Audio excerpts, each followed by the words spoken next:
Dan inilah segmen Hot News dengan deretan informasi terpopuler di situs nbcindonesia.com. Kita ke informasi terpopuler yang pertama, di mana penembakan massal terjadi di sebuah pusat pendidikan orang dewasa Risbergska di kota Örebro sebelah barat Stockholm di Swedia pada Selasa hari kemarin. Insiden ini menewaskan setidaknya 10 orang. Perdana Menteri Swedia Ulf Kristersson menggambarkan serangan tersebut sebagai hal terburuk sepanjang sejarah negeri itu. Dia menyebutkan tindakan kekerasan yang mengerikan. Tersangka penembak diyakini berusia 35 tahun dan diyakini ikut tewas dalam serangan tersebut. Polisi mengatakan pada konferensi pers bahwa penyelidikan telah diluncurkan terhadap percobaan pembunuhan, pembakaran, dan pelanggaran senjata yang diperburuk. Aparat sejauh ini yakin pria bersenjata itu bertindak sendiri dan terorisme bukan sebagai motifnya. Risbergska merupakan pendidikan formal mereka yang gagal mendapatkan nilai untuk melanjutkan ke pendidikan tinggi. Sekolah itu terletak di kampus yang juga menampung sekolah untuk anak-anak.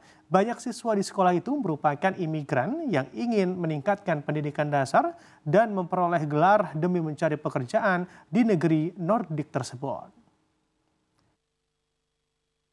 En kille bredvid mig, han fick skjuta här i axel. Så han blödde så mycket när jag tittade bakom mig, så det var 3 personer på golvet som svimmar och blöder. Men alla var chockade. Alla säger bara gå ut, gå ut. Så jag och min kompis, vi drar den personen och försöka rädda livet. Så det var tråkigt för att folket blir väldigt chockad. Och polisen var inte på plats, inte ambulansen. Så vi som hjälpte till att jag drar hennes själ till min kompis och drar hårt på Axel för att han blödde inte så mycket. Vi har idag sett ett brutalt dödligt våld mot helt oskyldiga människor. Det här är den värsta massskjutningen i svensk historia. Ännu saknas väldigt många svar. Och jag kan inte ge de svaren heller. Men det kommer en tid när vi får veta vad som har hänt, hur det kunde ske och vilka motiv som kan ha legat bakom. Dan kita ke informasi selanjutnya, masih dari informasi mancanegara, di mana berbeda dengan perang dagang Amerika Serikat ke Kanada dan Meksiko mungkin tertunda 30 hari. Perang dagang Amerika Serikat dan China justru semakin memanas. Pemerintah Xi Jinping langsung mengenakan tarif tambahan 15% pada impor batu bara dan gas alam cair Amerika Serikat mulai 10 Februari nanti. Kebijakan tersebut diketahui sebagai balasan China atas kebijakan Presiden Amerika Serikat Donald Trump yang resmi menaikkan tarif 10% untuk impor dari China. Tak hanya itu, China juga turut menaikkan bea masuk 10% untuk minyak mentah Amerika, serta mengenakan tarif pada peralatan pertanian, mobil, dan truk tertentu. Tak hanya itu, China akan memperlakukan kontrol ekspor pada produk terkait mineral penting seperti tungsten dan juga molybdenum. Pemerintah China menegaskan bahwa kebijakan tarif Amerika Serikat melanggar aturan WTO dan merusak perdagangan bilateral. Di sisi lain, administrasi pengaturan pasar China memulai penyelidikan atas Google Alphabet yang diduga melanggar undang-undang anti-monopoli negara itu.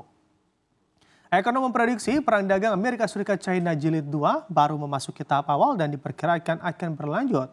Meski demikian, Presiden Donald Trump mengaku tidak terburu-buru untuk berbicara dengan Presiden Xi Jinping.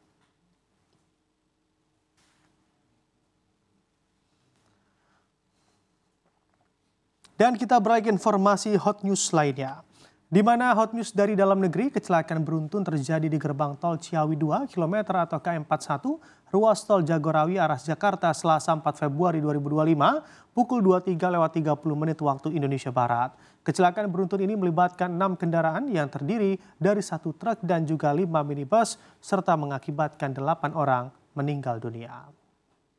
Berdasarkan keterangan sementara di lapangan, salah satu korban tewas yang sudah teridentifikasi ada warga Bogor dan 1 korban lainnya adalah warga Sukabumi. Selain itu, kecelakaan beruntun di gerbang tol Ciawi ini juga membuat 4 orang mengalami luka berat dan 7 orang mengalami luka ringan. Dalam daftar korban pun terdapat petugas customer service Jasa Marga yang sedang bertugas di lapangan. Pelaksana tugas Direktur Jenderal Perhubungan Darat Kementerian Perhubungan Ahmad Yani menyatakan insiden naas ini diduga terjadi akibat truk pengangkut galon air mineral yang remnya bermasalah, sehingga pengemudi truk tidak dapat mengendalikan laju kendaraannya saat menjelang mendekati gerbang tol Ciawi 2 dan menabrak beberapa kendaraan di depannya.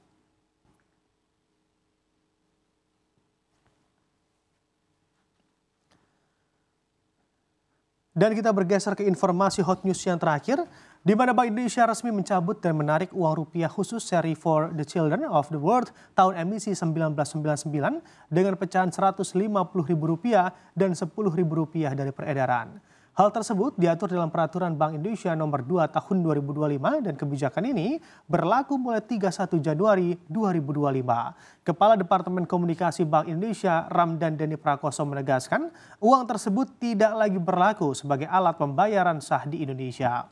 Masyarakat yang masih memiliki pecahan ini dapat menukarkannya di Bank Umum hingga 31 Januari 2035. Penukaran juga dapat dilakukan di kantor pusat dan kantor perwakilan Bank Indonesia seluruh Indonesia melalui aplikasi pintar. Nilai penggantian akan diberikan sesuai nominal tertera, namun untuk uang yang lusuh, cacat atau rusak, penukaran akan mengikuti Peraturan Bank Indonesia Nomor 21/10 PBI /2019. Uang logam yang masih memiliki lebih dari setengah ukuran aslinya akan diberi penggantian. Namun jika ukurannya sama dengan atau kurang dari setengah, tidak akan mendapatkan penggantian.